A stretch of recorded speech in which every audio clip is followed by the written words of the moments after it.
Caballo de Troya, Los astronautas de Yahvé, Estoy bien. Los títulos de libros del periodismo del misterio que tanto se conocen por el mundo. Libros escritos por uno de los grandes maestros del género de lo paranormal. Un hombre que estará esta noche aquí en Más Allá. Prepárense todos ustedes a entrar en el planeta encantado de JJ Benítez.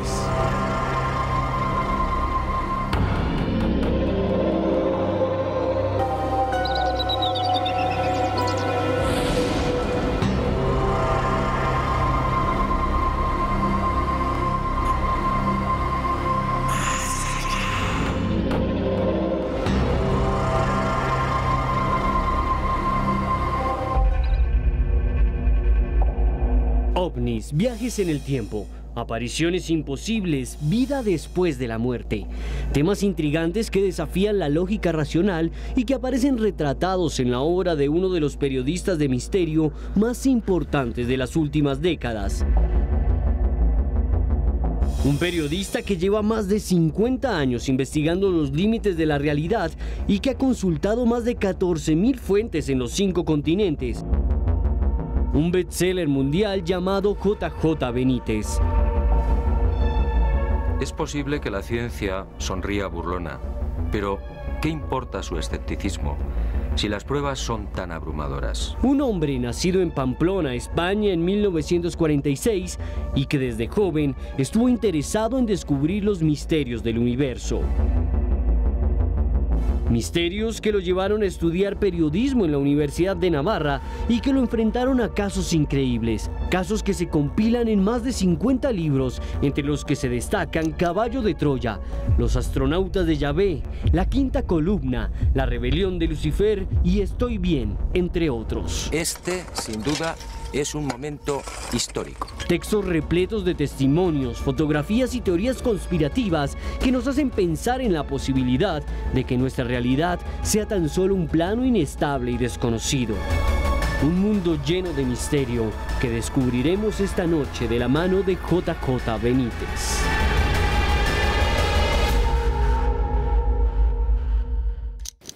Muy buenas noches, sean todos bienvenidos a Más Allá. Esta noche vamos a tener un encuentro con uno de los escritores más importantes del misterio del mundo, alguien cuyos libros son unos de los más vendidos y leídos en la lengua castellana en toda la historia. Estoy con Juanjo Benítez, JJ Benítez. Muy buenas noches. Muy buenas noches, muchas gracias. Muchas personas que nos están viendo en este momento seguramente tienen muchas preguntas para usted. Y esas preguntas vienen de sus libros, de su vida como investigador. ¿Quién es Juanjo Benítez? Pues un hombre contradictorio, lleno de dudas, que investiga o que trata de investigar y que lleva 40 y muchos años investigando tanto el misterio como el fenómeno ovni, como la vida después de la vida, y que cada vez sabe menos. El misterio, ¿cómo lo llamó? Bueno, pues fue en el año 68, antes de que yo empezara el tema ovni. Cuando yo era periodista profesional en España, me encontré en una rueda de prensa con un compañero periodista que me contó una historia que le había sucedido a él. En el año 42, en enero del 42, él estaba luchando en Rusia en la Segunda Guerra Mundial con se llamaba la División Azul, y le tocó llevar unos explosivos de un lugar a otro. Empezó una ventisca muy fuerte y los rusos, me contaba, empezaron a bombardear. Entonces una granada le cayó muy cerca y le dejó medio ciego. Entonces se perdió entre la ventisca, los rusos, se perdió, no sabía dónde tenía que ir. Y en ese momento apareció un compañero suyo, también soldado, y le preguntó qué pasaba. Le dijo que estaba malherido y que no sabía. Y entonces le dijo, no te preocupes, yo te llevo. Y caminaron por la nieve, por la ventisca, hasta que le dejó en el bloqueo, en la posición donde tenía que ir. Ahí se despidió y este hombre se marchó. Bueno, cuando este hombre lo llevaron al hospital para curarlo, contó lo que le había pasado y le dijeron, eso es imposible. ¿Por qué? Porque ese muchacho, ese señor que te ha llevado hasta aquí, lo mató un mortero hace 70 días. Entonces, bueno, a mí esa historia contada por este señor, por esta persona que era muy seria y me impactó mucho, porque yo pensé que por supuesto que era cierto, ¿no? Y a partir de ahí me interesé, empecé a investigar todos los casos habidos y por haber de vida después de la muerte, y he reunido miles de casos. Y ahora, después de todo ese tiempo, esas investigaciones, ¿qué piensa JJ Benítez de la vida después de la muerte? Estoy seguro al 150% de que después de la muerte hay vida, y mucho más interesante, mucho más física que esta. ¿Algún caso que lo haya impactado? Siempre hay gente que te dice, bueno, a lo mejor son alucinaciones o imaginación de la gente. Bien, sí, de acuerdo. Yo pienso que hay muchísimos casos que no son alucinaciones ni imaginaciones, sino que son reales. Por ejemplo, en América, en la República Dominicana, una señora se había separado de su marido y este había muerto en España. Entonces un día estaba cosiendo en su salón y apareció como una nube en una esquina del salón, una nube se fue formando hasta que se presentó un hombre, que era su ex, ya fallecido, y le dijo, no te asustes, estoy bien, no te asustes, vengo a decirte que en la cuenta tal, del banco tal, y le dio los dígitos, hay un dinero del que no sabéis nada, díselo a mis hijos. Y desapareció. La mujer, pues muy asustada, durante un tiempo no supo qué hacer, ¿no? Bueno, me van a tomar por loca, ¿no? Pero terminó, se lo dijo a los hijos, investigaron, fueron al banco y efectivamente había una cuenta de la que no sabían nada y había, en el año 82, que es cuando ocurre esto, $300.000. Entonces, claro, ahí ya no me encajan las alucinaciones, ni nada extraño que... No, había $300.000. ¿Eso qué significa? Sencillamente que después de la vida hay otra vida, que no sabemos cómo es, por supuesto, pero que por la investigación, por los indicios que yo estoy recogiendo, es mucho mejor que esta, infinitamente mejor que esta. La vida de JJ Benítez es tan fascinante como sus libros. Durante más de 50 años ha recorrido el mundo en busca de fenómenos imposibles y testimonios de personas que aseguran haber entrado en contacto con seres que parecen provenir de otros mundos.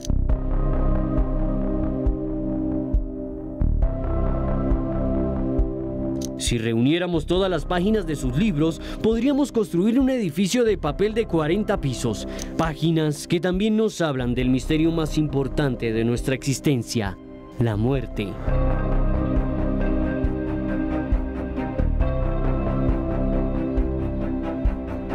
Desde el inicio de la civilización, el hombre ha temido a la muerte, a la nada y la no existencia.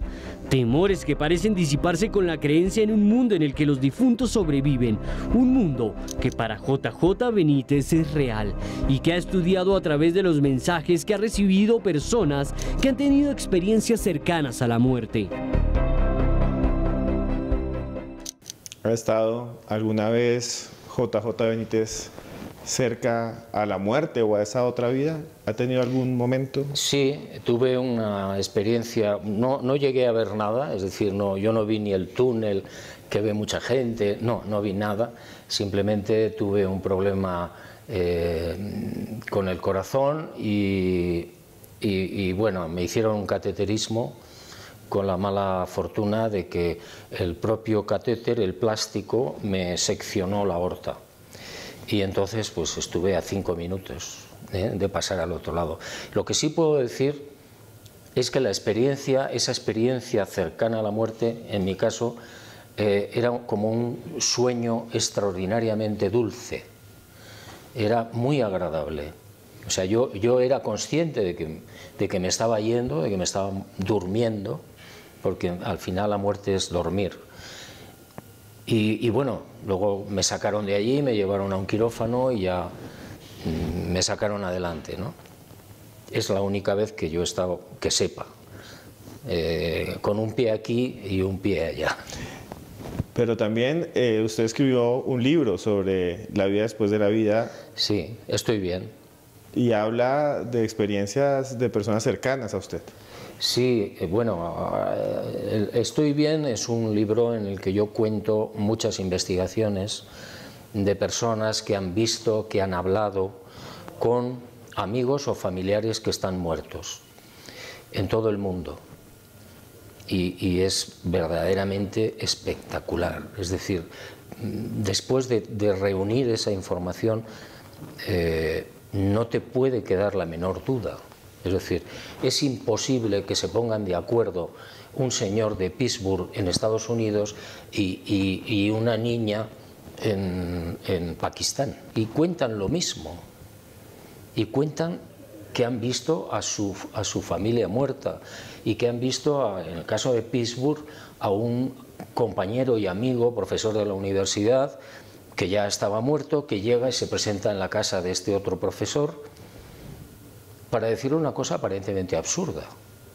El profesor, que estaba vivo, estaba buscando un libro de poemas de este señor que había muerto, pero él no sabía que había muerto. Vivían en dos ciudades distintas, en Pittsburgh y en San Luis. Y de repente se presenta en la madrugada y le dice: el libro que estás buscando, mi libro, está allí. Y desapareció. Entonces el hombre se quedó muy perplejo, encontró el libro y al poco suena el teléfono y le dicen: fulanito acaba de morir. Bueno, todas estas historias, todos estos casos en todo el mundo es lo que a mí me llevan a pensar que efectivamente después del dulce sueño de la muerte, que no es más que un sueño, sigues vivo, en otro sitio y con un cuerpo físico. Nada de espíritu, no, físico. Ahí uno piensa que tal vez en el fondo de todas las creencias de las religiones hay una gran verdad, que todas hablan de la vida después de la vida. Sí, lo que pasa es que las religiones, desde mi punto de vista, no han sabido transmitir lo que seguramente es la verdad, y es que no es una cuestión de ser bueno o malo, comportarse bien en la vida o no para ir al cielo o al infierno. No, no es nada de eso.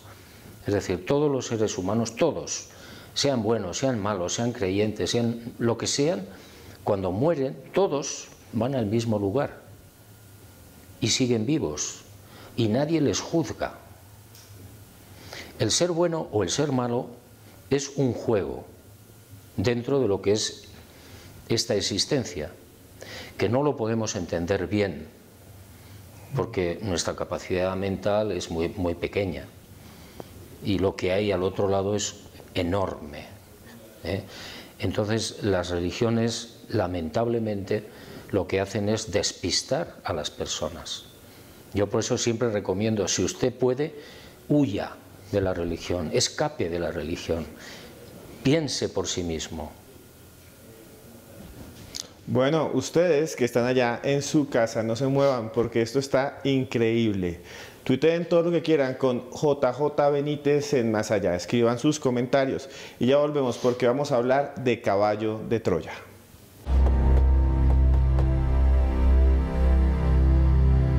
Conspiración, viajes en el tiempo, Dios. Son las temáticas que contiene uno de los libros en lengua castellana más vendidos de todos los tiempos, Caballo de Troya. Una saga de 10 tomos que narra las memorias de un viajero del tiempo procedente del siglo XX, que fue enviado por el gobierno de los Estados Unidos para estudiar la vida de Jesús de Nazaret. El texto se basa en los diarios de un mayor de la Fuerza Aérea estadounidense que participó en un programa denominado Swivel, que hacía parte de la Operación Caballo de Troya, cuya tecnología habría sido desarrollada en la década de 1960 durante la carrera espacial que llevó el hombre a la Luna.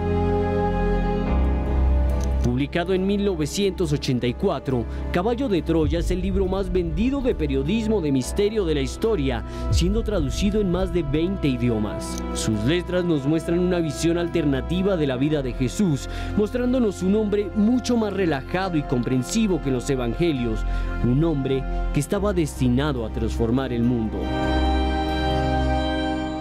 Continuamos en Más Allá en esta noche en la que estamos en una tertulia con JJ Benítez, uno de los grandes escritores del misterio en el mundo. Le quería preguntar, Juanjo, sobre algo que es para todos los que nos están viendo la marca de su nombre, Caballo de Troya. ¿Cómo surgió? ¿Cómo apareció Caballo de Troya en su vida? Yo estaba presentando un libro que se llama El Enviado en México, en el Distrito Federal. Un programa de televisión de máxima audiencia con un gran periodista que se llamaba Zabludovsky, y yo estaba hablando del contenido de ese libro, es decir, la sábana santa de Turín, los descubrimientos de los científicos, etcétera, etcétera. Y creo que puse mucho entusiasmo a la hora de hablar de Jesús de Nazaret, que es supuestamente la imagen que aparece en la sábana santa de Turín. Bueno, total, al final del programa recibo una llamada telefónica y entonces alguien se identifica como un ex oficial de las Fuerzas Aéreas norteamericanas y me comenta que tenía algo para mí. Bueno, yo le dije que... dije, bueno, Fuerzas Aéreas norteamericanas, OVNI. Supuse. Y entonces, bueno, al final yo acepté entrevistarme con él y así establecimos el contacto. Yo seguí en contacto con él y finalmente volví a verlo y me entregó una especie de enigma que yo tenía que resolver para encontrar lo que él me quería entregar.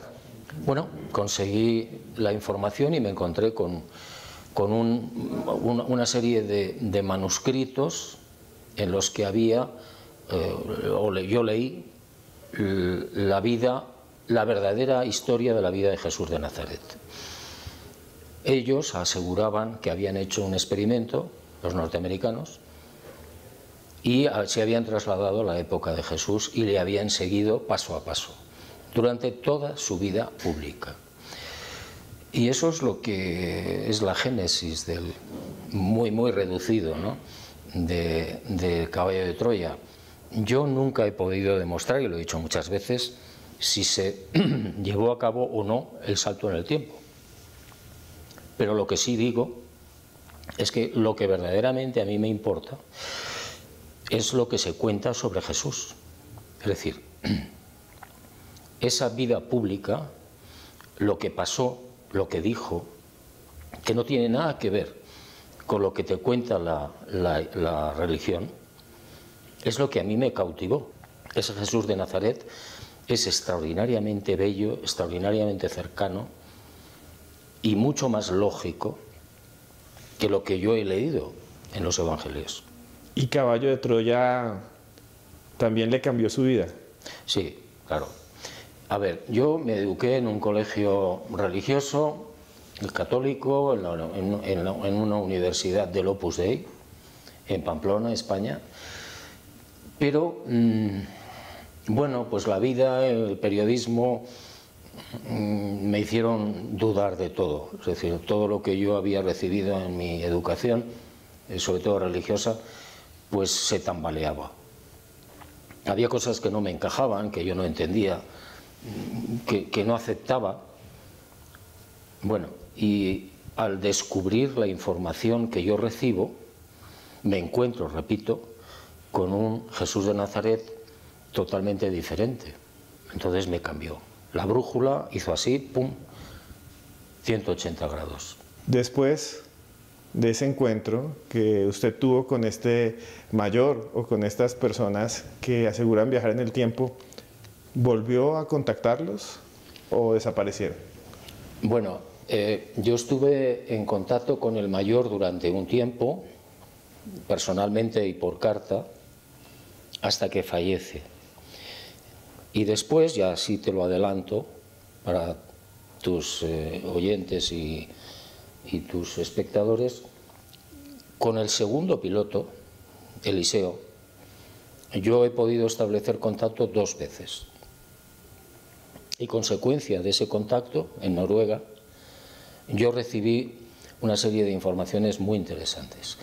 Una de ellas es el final de la vida pública de Jesús, que no está terminado en el legado que me entrega a mí el mayor. Faltan 2 años, 2 años y algo. Es la información que yo recibo del segundo piloto, con lo cual se cierra toda la vida pública. Esa información, supongo, se publicará en el año 2019, el diario de Eliseo. ¿Y es información que es reveladora? Pues es muy interesante porque complementa el resto de la vida pública de Jesús. El mayor termina su relato de la vida de Jesús de Nazaret, si no recuerdo mal, en el año 28, y Eliseo lo termina hasta el 30. Y va contando qué pasa, ¿no? Qué acontecimientos suceden en esos 2 años y pico, y qué dice Jesús, y por qué lo matan. Bueno, es toda una trama, es una historia para mí muy interesante y muy esclarecedora. Usted me decía antes de comenzar el programa que esta era la última o tal vez una de las últimas veces que va a hablar de Caballo de Troya. Yo lo que creo es que va a ser la última entrevista. ¿Por qué? Pues porque ya esa etapa creo que se ha terminado.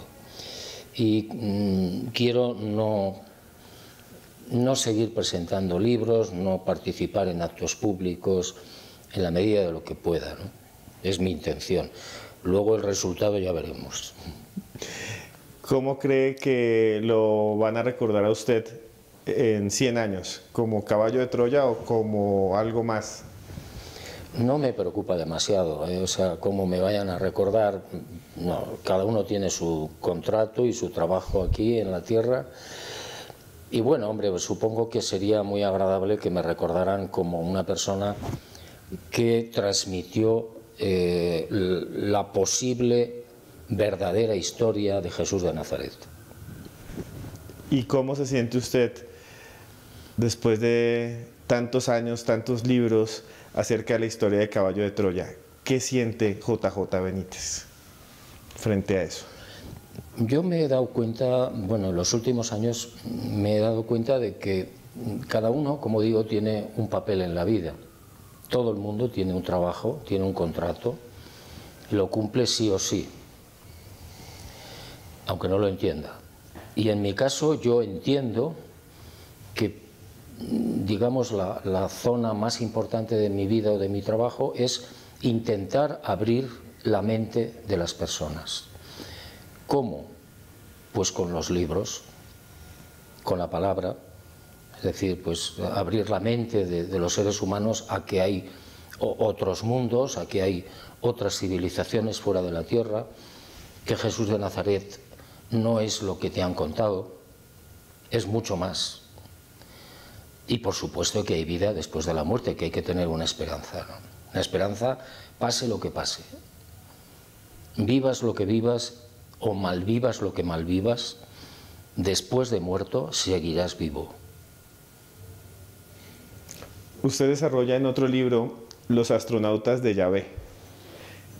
La idea de que la estrella de Belén pudo haber sido un ovni. Sí. ¿Qué podemos saber de eso? Pues yo sigo pensando exactamente igual. Es decir, cuando yo hice aquella investigación, analicé todos los factores que estuvieron a mi alcance. uno empieza a explicarse y decir, bueno, ¿pudo ser un cometa? Pues muy difícil, porque 3 meses es mucho tiempo para poder visualizar un cometa. Segundo, un cometa está muy lejos, la visualización de un cometa queda muy lejos. Tercero, difícilmente te puede orientar en un camino como era la zona de Ur de Caldea, Babilonia, esa zona hacia Belén. Y sobre todo, ellos tenían la costumbre de viajar solamente de día. No era normal viajar de noche porque era peligroso, y entonces ¿cómo es posible que tú puedas ver de día un cuerpo luminoso, una estrella, una conjunción? Otra de las teorías que hablaban de decir, no, es que fue una conjunción de 2, 3 planetas. No, porque eso es de noche, pero no de día. Y además una conjunción no te lleva a ningún sitio. Bueno, hay una serie de razones, de argumentos que yo estuve estudiando y que daban como resultado que no podía ser nada de eso. Es decir, tenía que ser un objeto brillante, luminoso, que durante el día les llevaba por un camino hasta el lugar. Y además dice en el Evangelio que cuando llegaron a la casa donde estaba el niño en Belén, se quedó quieto, encima de la casa. ¿Qué es eso? Lo que hoy investigamos y conocemos como objeto volante no identificado, lo cual no le resta ningún mérito. Es decir, yo pienso que muchísimas de las civilizaciones que nos están visitando o que nos han visitado están al servicio de la divinidad. Son, por simplificar, los ángeles, ¿no? Los ángeles. Es una pregunta que se hace mucha gente. Muchos sienten su presencia. ¿Usted también ha investigado casos de ángeles? Sí. ¿Qué piensan? Sí, bastantes. Y bueno, pues me encuentro con sorpresas maravillosas, muy bonitas, de gente muy seria, que ha vivido en la realidad o en sueños. Los sueños son muy importantes también.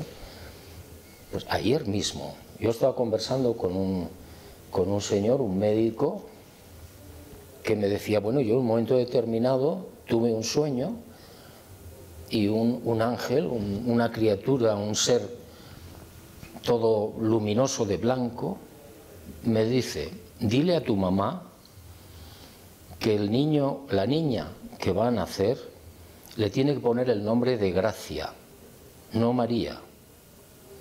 Y se lo insistió, se lo repitió.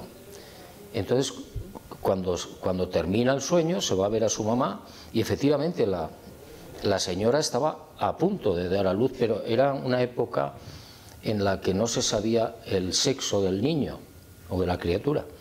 Y nació niña y le pusieron Gracia. Bueno, este tipo de cosas son frecuentísimas. Incluso ángeles o seres o criaturas de este tipo que salvan la vida de las personas. De alguien que está sentado en un acantilado, a sus pies tiene la mar, y de repente se le aparece en el aire una persona luminosa y le dice, fulanito, quítate de ahí, vete para atrás. Y el hombre, perplejo, asustado, se levanta y se va. Y a los 2 segundos se cae el acantilado y se hubiera matado.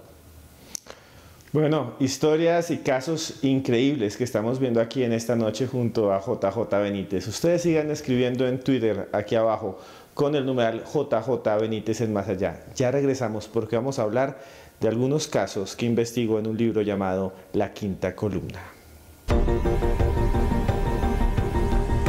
Grises, nórdicos, hombrecillos verdes, robots gigantes. Son tan solo una pequeña lista de las extrañas apariciones investigadas por JJ Benítez en libros como La Quinta Columna o La Punta del Iceberg. Seres que parecen desafiar toda lógica y que nos llenan de temor y miedo. Seres como el registrado en Salillas, al norte de España, a finales del siglo XX, cuando 2 seres de gran altura se presentaron frente a un hombre llamado Agustín Viñuales, quien asustado observó cómo los humanoides manipulaban la materia transformándola en agua. Era un hombre y una mujer. muy altos, 2 y pico, y nada, él extrañado de lo que estaba viendo, se quedó parado, subieron y le hablaron por su nombre, Agustín. Dice, no te preocupes que no venimos a hacerte daño, solo venimos a ayudaros a arreglar este mundo que está un poco fastidiado. Casos intrigantes como el ocurrido en Barbate, España, en julio de 1977, a las 10:30 de la noche, cuando un hombre llamado Francisco José Reyes observó junto a un tractor a un extraño ser de más de 3 metros que vestía un traje plateado y parecía interesado en el vehículo. Al darse cuenta que aquella cosa no podía ser humana, el testigo escapó, no sin antes observar que el cuerpo del extraño se movía como si fuese gelatina. Relatos que parecen extraídos de otros tiempos y espacios, de realidades alternas donde extrañas criaturas parecen emerger hasta llegar a nuestro mundo.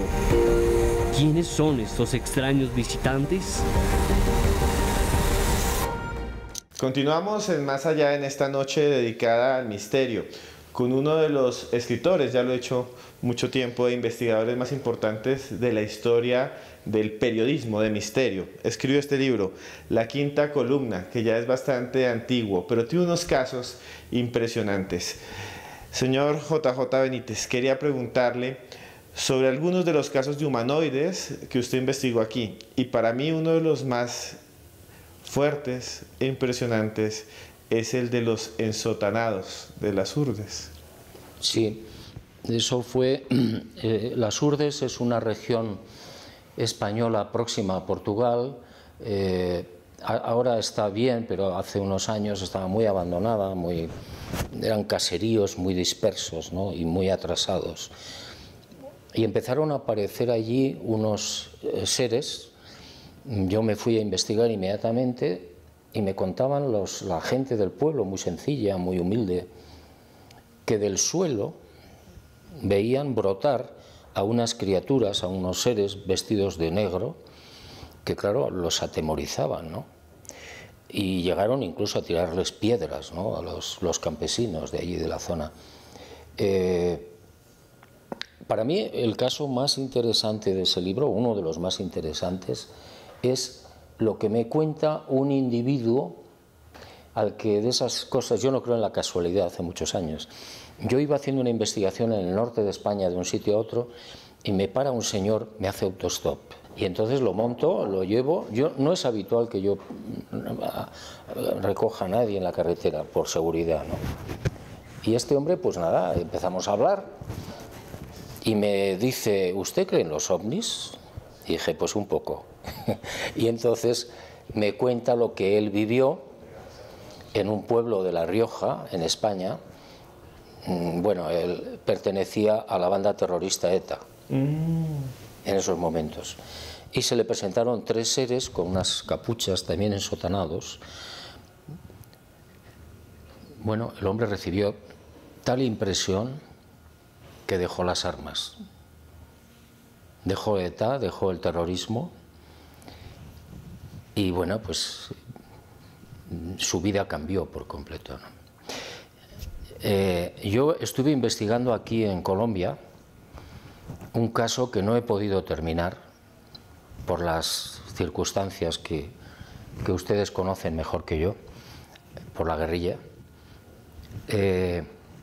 Hace años, en la zona del sur del Putumayo, sí. Putumayo, la guerrilla escucha una explosión.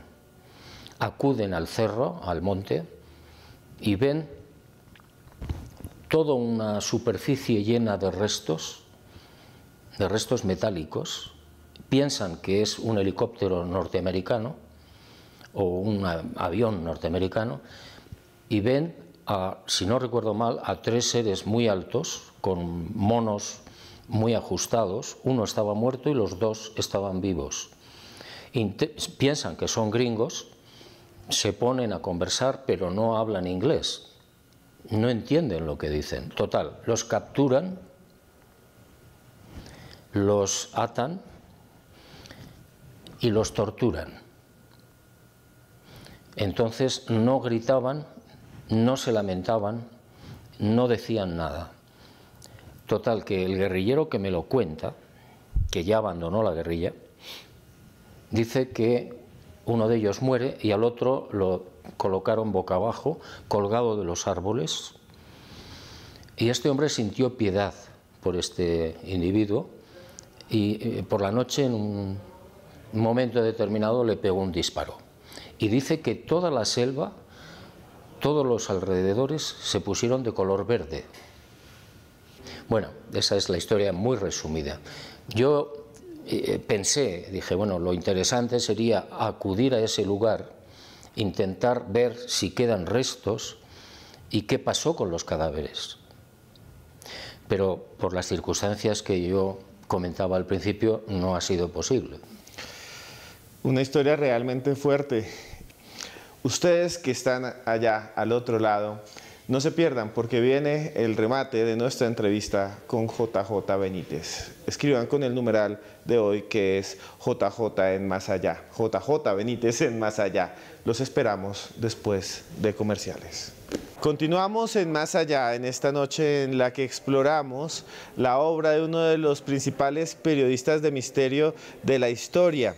Estamos con JJ Benítez y ahora quiero preguntarle a él sobre los casos más extraordinarios que haya investigado. ¿Qué piensa usted del fenómeno OVNI y cuáles son los casos más extraordinarios que usted investigó? Son miles de casos, son 46 años de investigación, casi todos los días investigando. Es muy difícil seleccionar, te diré los que me vengan a la memoria. Uno de los más espectaculares que yo recuerdo ha sido acá, en Colombia, de un grupo de 4 muchachos en Cali que ven al lado del río, ellos estaban jugando a las canicas y ven lo que piensan que es un caballo en el río, pero de repente el caballo se da la vuelta, se acerca a la orilla y es un centauro de más de 2 metros de altura y aparece. Se acercan, se quedan los 4 muchachos estupefactos, se acerca y hay como un muro de agua, entre comillas, que no le permite acercarse al centauro. Un individuo con una barba rojiza, muy musculoso, muy atlético, con los brazos, intenta pasar esa barrera y no puede, y empieza a hablar en un idioma que no identifican los muchachos. Y cuando estaban en esa situación aparecen 3 seres de detrás de esa cortina, de la zona donde estaba el centauro, atraviesan la cortina de agua o lo que sea, 2 hombres y una mujer. Y los 2 hombres, la mujer le empieza a hablar a los muchachos, los 2 hombres se dan la vuelta, vuelven a traspasar la cortina, agarran al centauro por los brazos y se lo llevan, desaparecen. Y la mujer les dice a los muchachos que eso no tenía que haber ocurrido, que disculpen. Bueno, a mí es un caso, es muy resumido, es un caso muy interesante porque, primero, es verdad, los muchachos no mienten. Segundo, te lleva y te transporta a examinar la mitología de otra manera. Es decir, la mitología a lo mejor no es solo mitología. Y luego recuerdo otro, yo empecé a investigar el tema de Roswell hace muchos años, desde que tuve noticias de él, ¿no? Y me enteré de que había un ingeniero aeronáutico que en un momento determinado lo llevaron con otros ingenieros a un lugar que no saben porque les vendaron los ojos y los drogaron, los militares, los llevaron a una base secreta, no saben si en Nevada o en Arizona, y los tuvieron 2 semanas tratando de hacer funcionar unas piezas que les daban cada mañana. Entraban en un hangar, les daban a cada uno una pieza y en un avión militar que estaba sostenido en el aire con cables, en el hangar, el ingeniero entraba en la cabina y tenía que probar si servía para algo esa pieza. Le dieron 5 piezas y solamente supo de una que servía para algo. ¿Y para qué servía? La colocaba en un sitio, le daba la computadora y a voluntad del piloto, en este caso del ingeniero, las alas del avión se doblaban o el fuselaje del avión se doblaba a voluntad, sin necesidad de cables ni de sistemas hidráulicos. ¿De dónde venía esa pieza? De la nave estrellada en Roswell. Es decir, siguen investigando, siguen extrayendo piezas de la nave estrellada en Roswell para intentar utilizar esa tecnología. Cuando yo estaba muy joven leía sus libros. En parte escogí el camino del periodismo de misterio gracias a usted. Y hay un tipo de humanoide, una aparición que a mí me dejó desconcertado. Los llamados hombres Michelin o que parecían Michelin. ¿Cómo fue esa investigación? ¿Cómo encontró usted ese caso? Pues ese caso apareció porque un maestro de escuela en un momento determinado iba con una moto de un sitio a otro, de día, y la moto se le paró.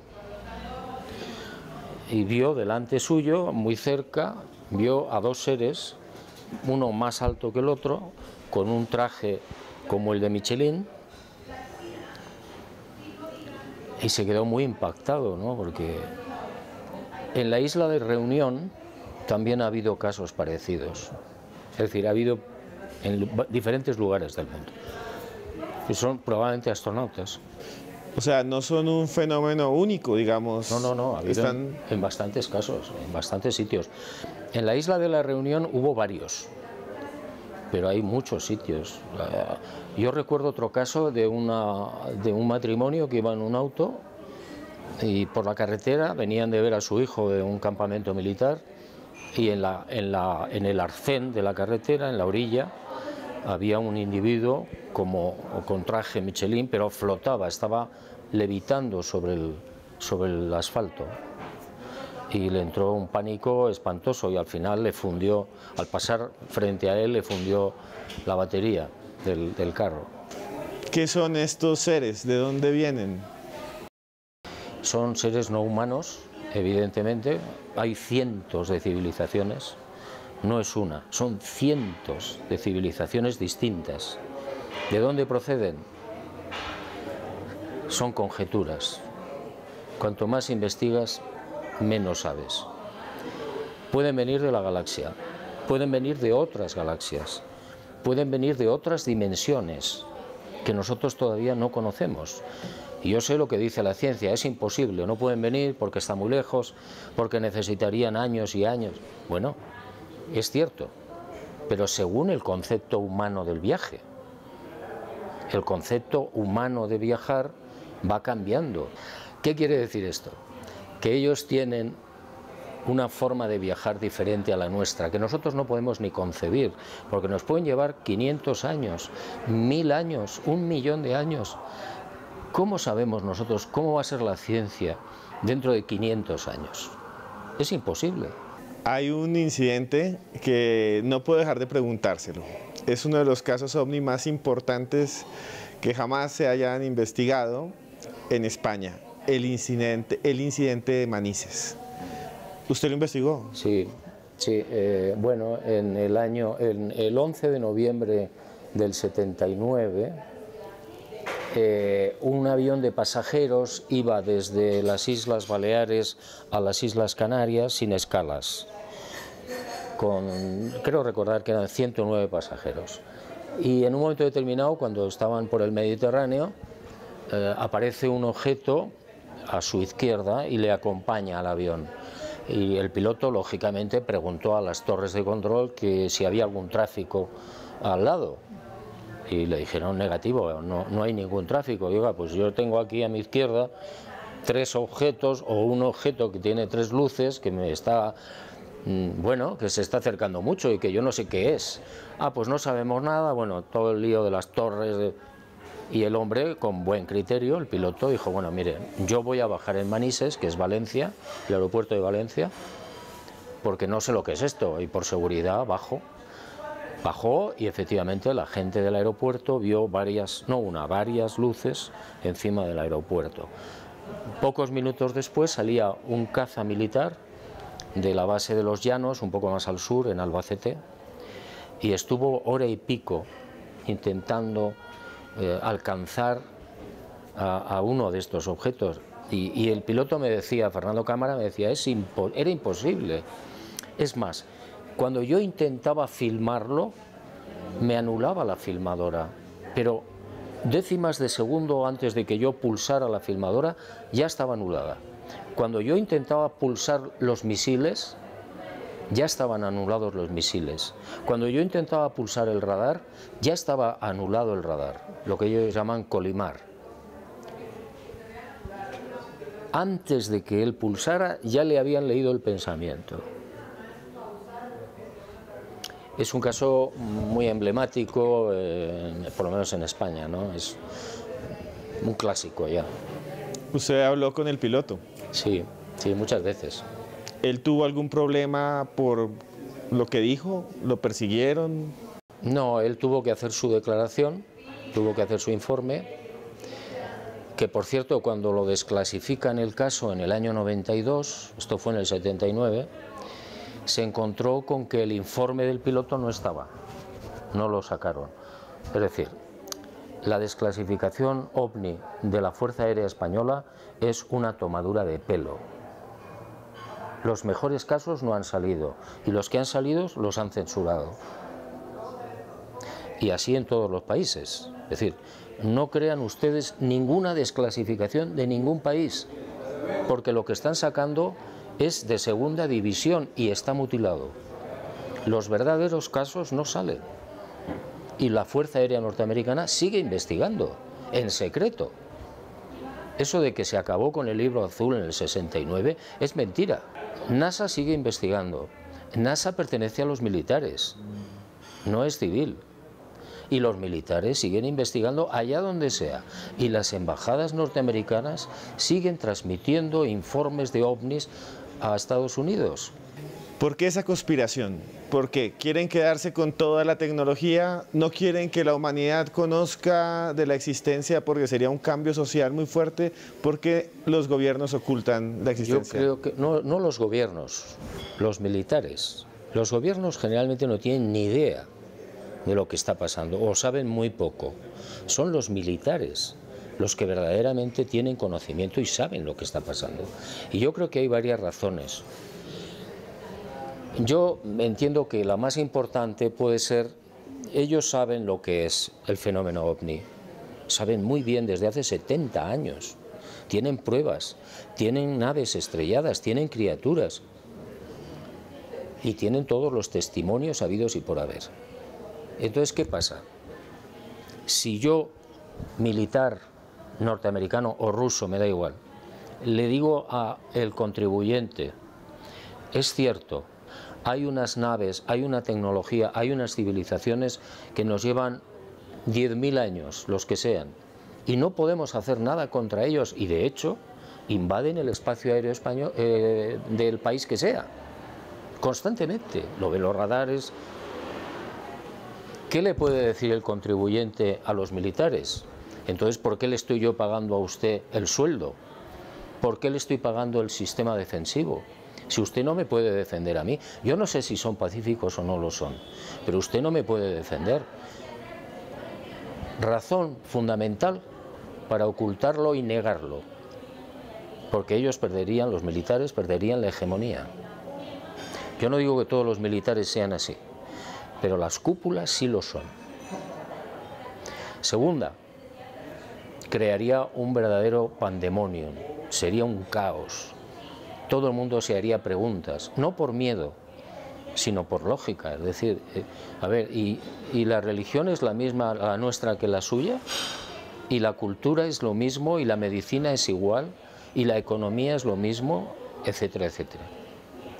Entonces sería un caos.